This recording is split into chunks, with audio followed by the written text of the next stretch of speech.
effet parce qu'il y a un combat qui est là et ce combat va durer combien de temps? Toute la vie. Et puis 1 Thessaloniciens 5:23 en fait nous parle qu'on est fait sur 3 dimensions, esprit, âme et corps. Et puis nos pensées se trouvent dans notre âme. Et puis l'apôtre Paul en fait, il nous apporte des révélations très puissantes par rapport à nos pensées dans plusieurs de ses épîtres. Mais dans 2 Corinthiens chapitre 10 et le verset 3, la parole nous dit « Si nous marchons dans la chair, nous ne combattons pas selon la chair, car les armes avec lesquelles nous combattons ne sont pas charnelles, mais elles sont puissantes par la vertu de Dieu pour renverser des forteresses. Nous renversons les raisonnements et toute hauteur qui s'élèvent contre la connaissance de Dieu et nous amenons toute pensée captive à l'obéissance de Christ. » Et puis, c'est, comme je l'ai dit tout à l'heure, c'est un fait. Les pensées, on va avoir en fait cette guerre dans nos pensées toute notre vie. Et puis, je veux parler spécifiquement aujourd'hui des forteresses, parce qu'il y a beaucoup de gens qui vont et qui ont déclaré qu'ils vont renverser des forteresses, mais qu'en fin de compte, ils ne changent rien dans leur vie. Ils ne changent pas la façon de penser. Ils ne vont pas méditer la parole de Dieu par rapport à certains problèmes qu'ils peuvent avoir. Ils vont juste, comme que je l'ai dit, ils ont souvent vu les gens dire ça, je renverse cette forteresse. Mais en fin de compte, elle dure et elle dure et elle dure et la forteresse ne fait que parfois grossir et grossir et grandir et grandir.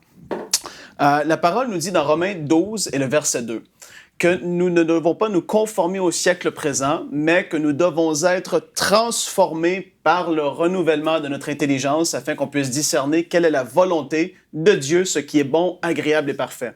Et dans plusieurs situations, comme je vais le faire aujourd'hui, dans la situation de quelqu'un qui a besoin de guérison, quelle est la volonté de Dieu par rapport à la guérison? Eh bien, la parole de Dieu nous en parle et elle nous dit que nous avons déjà été guéris au travers de l'œuvre de la croix.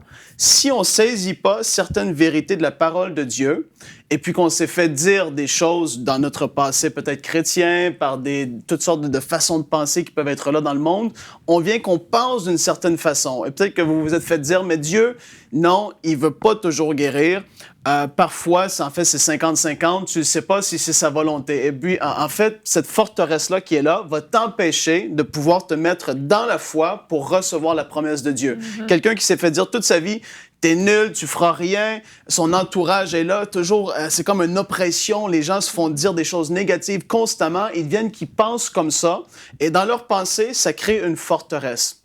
Une forteresse, qu'est-ce que c'est? Bien, si on revient à l'époque des châteaux et tout ça, on voyait à l'époque des guerres, il y avait quelqu'un qui était dans une forteresse et il y avait l'armée qui arrivait et eux voulaient attaquer les gens dans la forteresse, mais ceux dans la forteresse avaient le beau jeu. Parce qu'ils attaquaient du haut, ils pouvaient écraser, c'était beaucoup plus difficile en tout cas d'attaquer du bas ceux qui étaient en haut.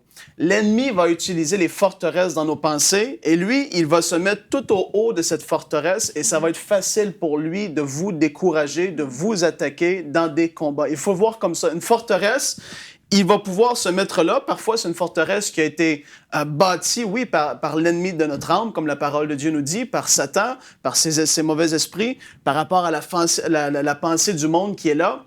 Les forteresses vont avoir été construites et puis il va les utiliser pour nous empêcher de rentrer dans les promesses de Dieu, pour nous empêcher de même rentrer dans les projets que Dieu en réserve pour nous. Il va nous attaquer du haut des forteresses. Et puis, qu'est-ce qu'on doit faire? Bien, la parole de Dieu nous dit qu'on doit renverser les forteresses. Et comment est-ce qu'on le fait? C'est par la parole de Dieu, par la prière, par la déclaration faite avec foi. Ça, on doit vraiment comprendre cela. Je reviens sur Romains 12:2, qui est un texte qui est tellement puissant. On doit être transformé par le renouvellement de l'intelligence. Et cette transformation-là, vous l'avez possiblement déjà entendu, c'est comme cette chenille qui n'est pas tellement glorieuse, qui devient un merveilleux papillon par la suite. Elle a été transformée et on doit être transformé dans nos pensées pour savoir quelle est la volonté de Dieu pour nos vies concernant ses promesses, les choses qui nous concernent, pour qu'on puisse renverser les forteresses, changer nos façons de penser et vraiment avancer dans la victoire. Retrouvez la suite de ce programme dans l'émission Bonjour chez vous sur EMCI TV.